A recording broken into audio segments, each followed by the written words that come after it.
When most people hear the phrase double-minded, they think it means doubting God. But what if that's not the deepest meaning?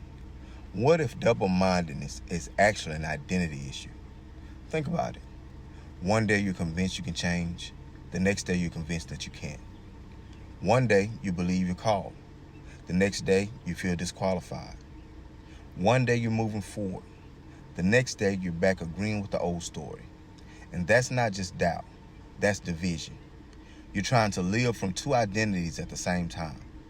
One version of you believes what God says. The other version keeps consulting the old story, the old failure, the old wound, the old label, the old experience. And every time those two identities collide, you feel unstable. Not because God is unstable, not because truth is unstable, but because you're trying to stand in two different places mentally. See, most people don't lose momentum because they're weak. They lose momentum because they keep switching identities. They pray from one identity, then think from another.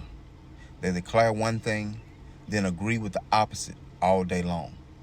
And eventually that internal conflict creates exhaustion because you were never meant to carry two versions of yourself. James says a double-minded man is unstable in all his ways. Why? Because direction becomes impossible when you're constantly changing who you believe you are. That's why transformation isn't just changing behavior. It's choosing which story gets your agreement each and every single day. So here's the question. Which identity have you been feeding lately? The one built from your history or the one built from truth? Comment identity if this one hit home.